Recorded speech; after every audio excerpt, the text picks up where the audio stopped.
శ్రీ వైకుంఠ ఏకాదశి విశిష్టత. భగవద్బంధువులకు జై శ్రీమన్నారాయణ. వైకుంఠనాథం కమలాయతాక్షం శ్రీమత్సుభోగాయుధమార్తిహంతం భక్తప్రియం భవభయాపహారం వందే మహావిష్ణుమనంతమాద్యం. ఏకాదశీవ్రతం నిత్యం యః కరోతి నరోత్తమః న విష్ణులోకాత్ పతతి జన్మకోటిశతైరపి. వైకుంఠ ఏకాదశి అనే పేరులో వైకుంఠ, ఏకాదశి అని రెండు పదాలున్నాయి. వైకుంఠ శబ్దం ఆకారాంత పుంలింగం. ఇది విష్ణువును, విష్ణు ఉండే స్థానాన్ని కూడా సూచిస్తుంది. చాక్షుష మన్వంతరంలో వికుంఠ అనే ఆమె నుండి అవతరించినందున విష్ణువు వైకుంఠః అంటే వైకుంఠుడు అయ్యాడు. అదే కాక జీవులకు నియంత, జీవులకు సాక్షి, భూతముల స్వేచ్ఛావిహారాన్ని అణచేవాడు అని అర్థాలున్నాయి. ఈరోజు పరమ పవిత్రమైన వైకుంఠ ఏకాదశి, ముక్కోటి ఏకాదశి, ఉత్తాన ఏకాదశి అని కూడా అంటారు. ఏడాదికి 24 ఏకాదశులు వస్తాయి.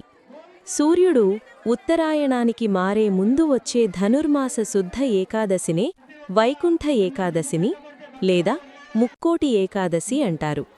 సూర్యుడు ధనుస్సు రాశిలో ప్రవేశించిన అనంతరం మకర సంక్రమం జరిగే వరకు మార్గమధ్య ముక్కోటి ఏకాదశి వస్తుంది.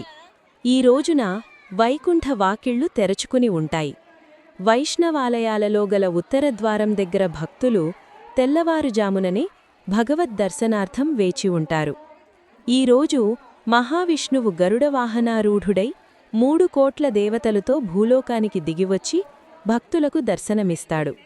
కనుక దీనిని ముక్కోటి ఏకాదశి అనే పేరు వచ్చిందంటారు. ఈ ముక్కోటి ఏకాదశిలతో సమమైన పవిత్రతను సంతరించుకున్న అందువల్ల దీన్ని ముక్కోటి ఏకాదశి అంటారని కూడా చెబుతారు.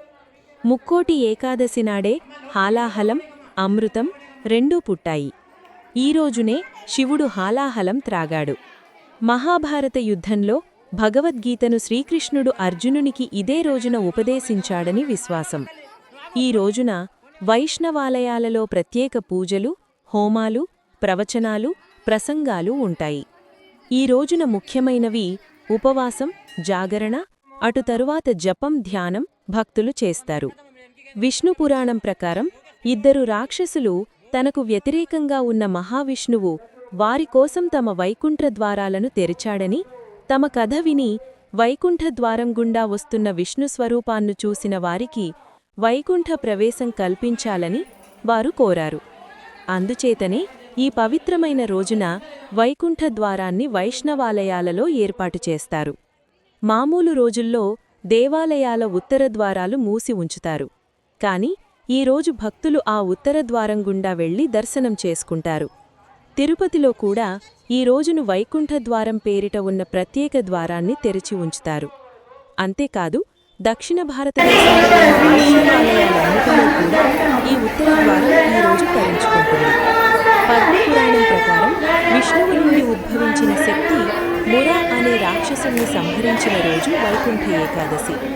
మురా అనే రాక్షసుడి దురాగతాలు భరించలేక దేవతలు విష్ణువు శరణువేడగా ఆయన వారితో తలపడి వాడిని సంహరించేందుకు ప్రత్యేక అస్త్రం కావాలని గ్రహించి బదరికాశ్రమంలోని హైమావతి గుహలోకి ప్రవేశించాడు. అక్కడ విశ్రమిస్తున్న విష్ణువును ముర సంహరించేందుకు ప్రయత్నించగా ఆయన నుంచి ఒక శక్తి ఉద్భవించి తన కంటి చూపుతో మురను కాల్చివేసింది. అప్పుడు విష్ణువు సంతోషించి ఆమెకు ఏకాదశి అని పేరు పెట్టి వరం కోరమని చెప్పాడు. ఆ రోజున ఉపవాసం ఉన్నవారి పాపాలను పరిహరించాలని ఆమె కోరింది. ధనుర్మాస శుక్ల ఏకాదశి రోజున ఉపవాసం ఉన్న వారికి వైకుంఠ ప్రాప్తి కలుగుతుందని విష్ణుపురాణం చెబుతోంది. ముర అంటే తామసిక రాజసిక గుణాలకు, అరిషడ్వర్గాలకు ప్రతీక. వీటిని ఉపవాస, జాగరణల ద్వారా జయించితే సత్వగుణం లభించి తద్వారా ముక్తికి మార్గం ఏర్పడుతుంది. వరి అన్నంలో ముర నివాసం ఉంటాడు కనుక మందబుద్ధిని ఇచ్చిన జాగరూకతను దెబ్బతీస్తాడని అంతరార్థం. ఏకాదశి నాడు ఉపవాసం నుండి ద్వాదశి నాడు అన్నదానం చేస్తారు. ఒకరోజు భోజనం చేయక తరువాత రోజు చేయడం వలన జిహ్వకు భోజనం రుచి తెలుస్తుంది. శ్రీ మహావిష్ణువు కృష్ణావతారంలో అర్జునునికి ఇదే రోజున గీతాబోధన జరిగిన రోజు కనుక భగవద్గీత పుస్తక దానం చేస్తారు.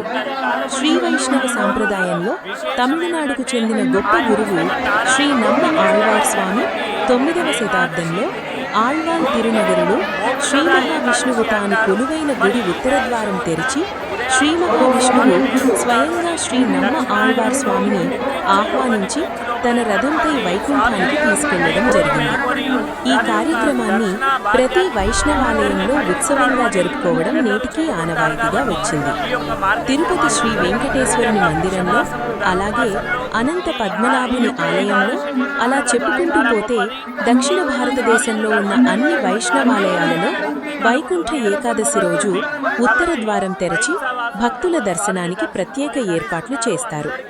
భక్తులందరూ వైకుంఠ ద్వారం ద్వారా స్వామివారిని దర్శించుకొని తమ యొక్క గత జన్మ, ఈ జన్మ పాపాలను తొలగించుకొని వైకుంఠ ప్రాప్తిని అనగా జనన మరణ చక్రం నుంచి బయటపడి ముక్తిని పొందుతారు. కాబట్టి ఈ రోజు తప్పకుండా భక్తులు ఉత్తర ద్వారం ద్వారా దర్శనాన్ని చేసుకుని స్వామివారి కృపకు